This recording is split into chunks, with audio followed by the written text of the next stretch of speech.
guys, I hope it's not too late to wish you a happy new year. My people say whenever you wake up is your morning, so since my year is technically just beginning on YouTube, I hope that you accept my wishes for a great 2025. This video is going to be a get ready with me, sort of, kind of. I'm going to be doing a full glam.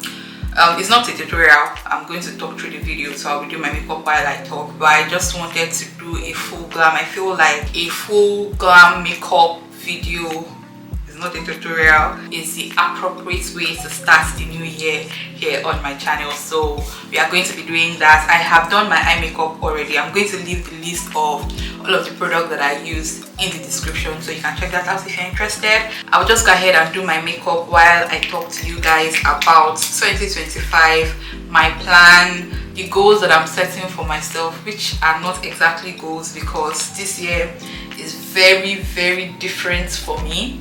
Let me get my hair out of the way. This year is very different and it's starting out really slow for me. Even right now, I'm not even sure that I have come to terms with the fact that this is totally a new year. Like, what happened to 2024? What happened? How did it go just like that? And I can't believe that we are already in like a brand new year. And this year is quite different for me because I entered this year as a mom, and it's just quite different. For all the other years that I have been an adult, I just entered the new year preparing for myself. All the plans that I have are about what I plan to achieve, and that and this, in career, in this, in that. You know, they are just all personal stuff. Even when I got married, I didn't make plans for like my husband and myself, you know, like I did not have any solid marriage goals or anything like that. All the years it has always been like personal goals, what I want for my career, what I want in my personal life, spiritual life, financially. They've all been centered around me and what I want to achieve, because honestly that's the only thing that I can control, so I've always focused on that.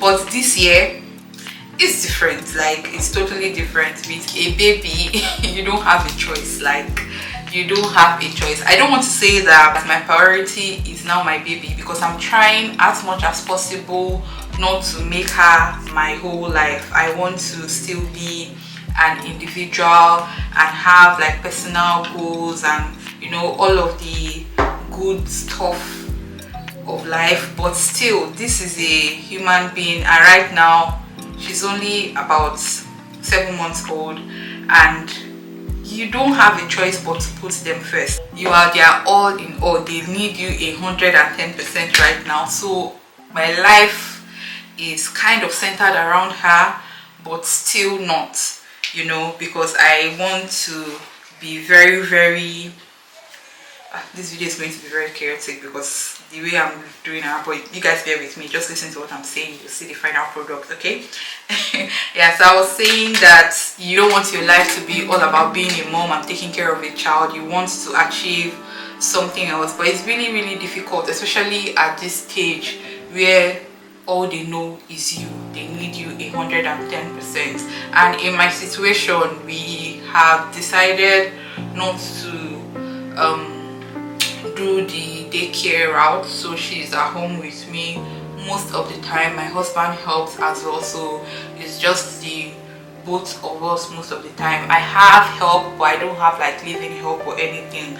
I just have help with errands and like doing things around the house. But for my child, my husband and I are like her primary caregivers, so that's actually very difficult. I work from home, which makes it a lot easier, but it's still difficult because all of the things that I'm not able to do while she's awake in the daytime, I have to do at night, or try to maximize her nap times and, you know, just work around her schedule. And that has been really difficult, leaving me with almost no time for myself and the things that I love to do. But I am, like I said, being very conscious to not make my life all about being a mom. I want to still be able to be a human being, like be myself and achieve tangible things for myself. So yeah, that's what my life is looking like right now. And with the new year and new year resolutions and everybody setting goals and listing all the things that they want to achieve, how they want to take over the world this year, I feel a little bit left behind, because I know that even though I have goals and I have a list of things that I want to achieve this year, there is a small possibility that, not even small, it's actually a huge possibility that those things come second to my daughter. Like, that's what it is. All of the goals that I have, all of the plans that I have, career wise, personal wise, financially, it comes second to her. In as much as I want to do that and I'm going to do everything in my power to achieve those things, they are determined by how well she is, like how settled she is, how easy it is to manage her schedule. So that's what is going to determine how far I go this year. And even though it sounds like I'm giving up on, I don't think it sounds like I'm giving up on myself. That's just what motherhood is. Every mom who has given birth knows that in the beginning you have to sacrifice a lot of your plans. You have to take time off from yourself, at least until you are comfortable with getting external help for your child. So if you wanted to send them to like daycare or when they go to school, and then you can now do other things. But if you are with them 24/7, your needs and desires come first. Their needs and desires come first, not yours obviously.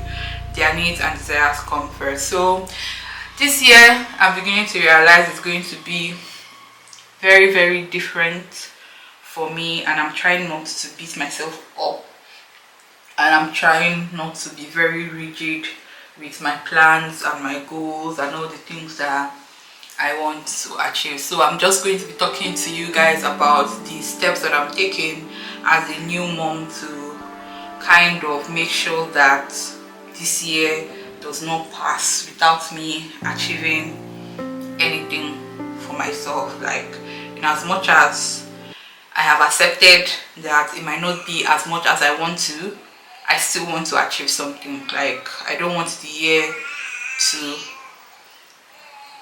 speaking of, can you guys hear her? I don't want the year to go by without me achieving anything for myself. That would just be very, very painful. I'm going to regret it, I think, if at the end of this year I look back and all I can say is that I was a mom. Like, there has to be more. There needs to be more. And in order to do that, I'm putting things in place to ensure that this year does not end without me achieving one or two things for myself. The first thing that I'm trying to do is not to compare myself with anyone. I think that's what I am learning and trying to do in this season, especially now going into the new year. I am not going to do that, and I think that I even did a great job with the whole when 2024 was ending and all of the rundown of 2024 and what I achieved this year. Everybody listing out everything that they did last year. I didn't feel any kind of way. In fact, I edited my own video, and it was all about like surviving pregnancy, the memories that I made with my family, having my baby, and it was basically all about that. And I felt really, really accomplished and fulfilled.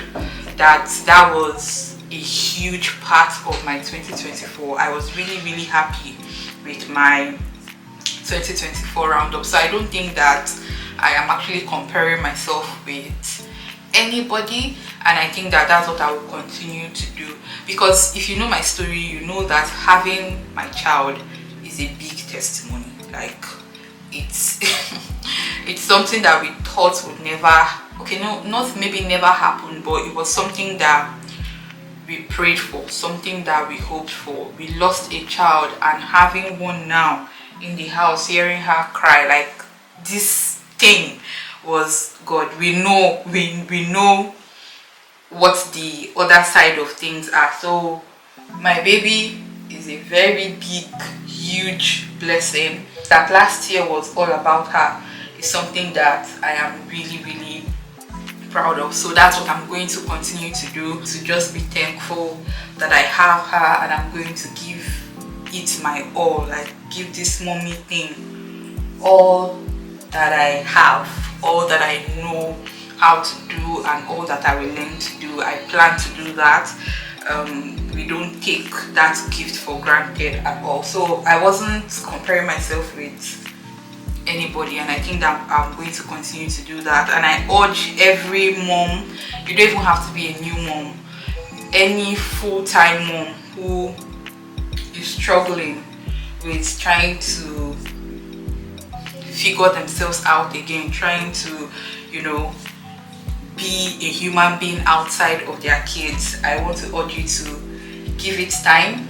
Don't feel bad, in as much as you might feel like you are behind on things. When you look at your peers and you see what they are achieving, which is something that is possible for you, but because your focus is on mommying, you feel like you are behind. I urge you to not feel that way.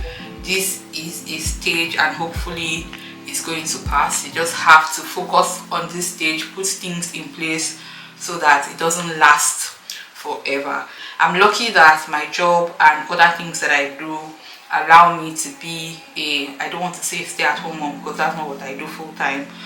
Just allows me to be there, to be the primary caregiver for my child, and I'm grateful for that. That's what my situation is, and I'm grateful for that. If that is not your situation, I think that there are ways that you can work around whatever your plan is. If you want to become a primary caregiver to your child, you can do that. You just have to set things in place.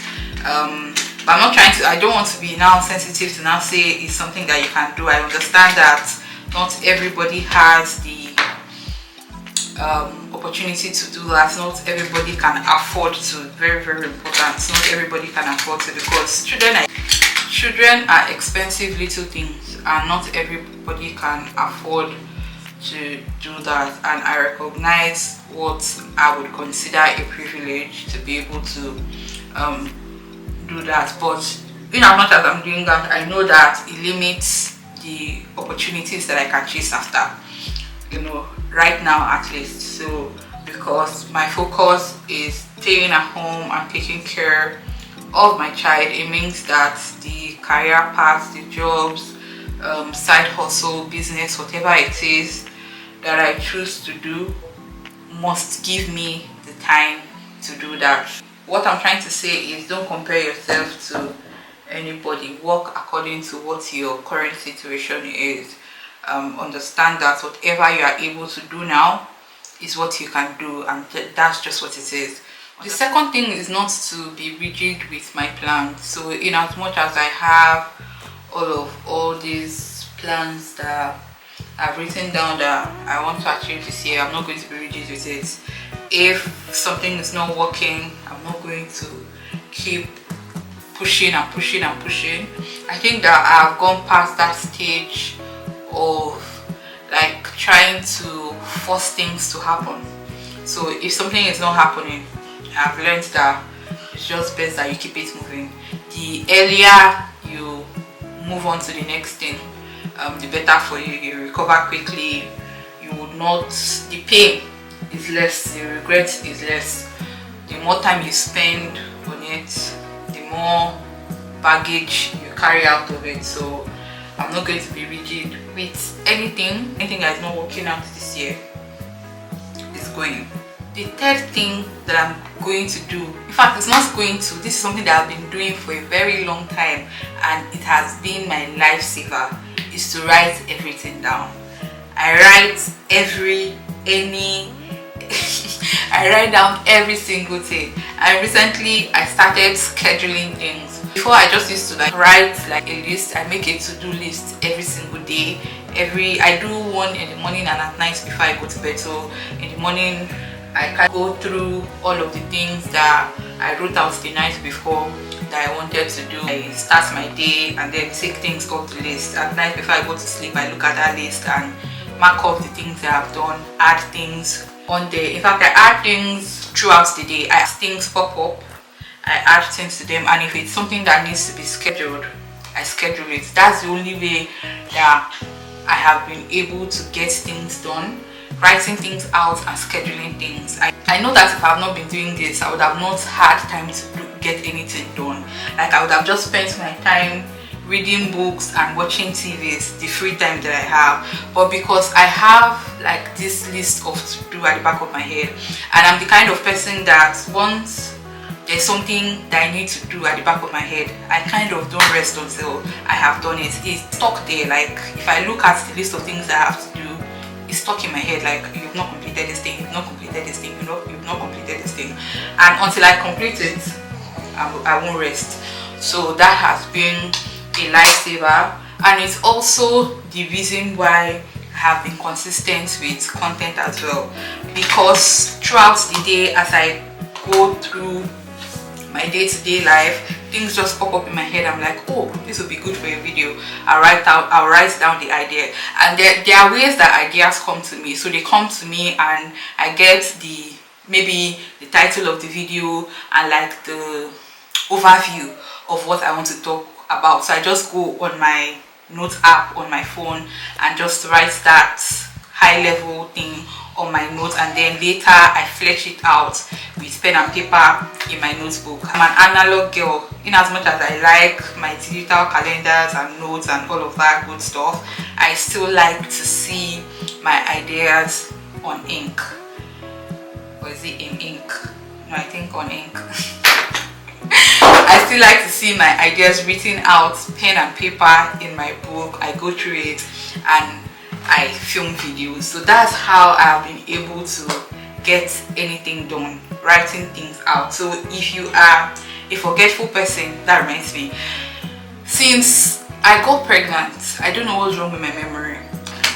I'm kind of confused what I'm supposed to do next. Oh. Yeah, I was saying, since my pregnancy, I've been very, very forgetful. At first, I used to say it's pregnancy brain.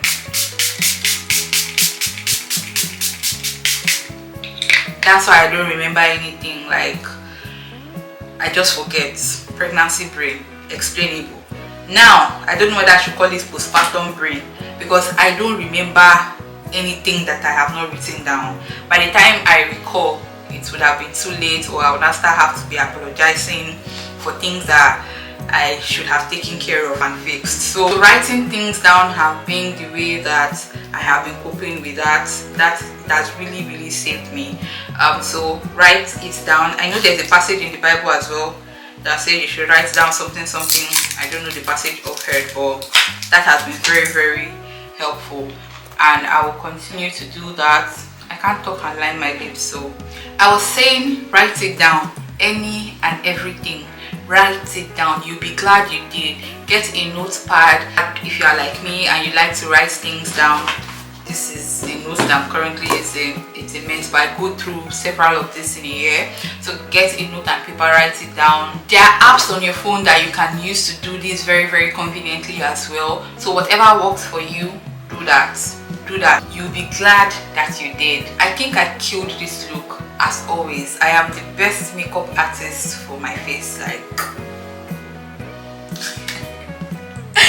that's it for this video, guys. I really hope that your year has been off to a great start. I hope that all of the plans that you have for this year you achieve, and I wish you guys a prosperous 2025. If you are comfortable, you can share your plans with me in the comment section. I would not mind. I would love to read it, or you can leave comments, whatever it is you want to say to me. You can also wish me a happy new year in the comment section. You need to subscribe to this video if you are not yet subscribed. Like, you need to fix up. Subscribe to my channel if you are not yet subscribed. Give this video a thumbs up if you enjoyed watching, and I will see you in my next video.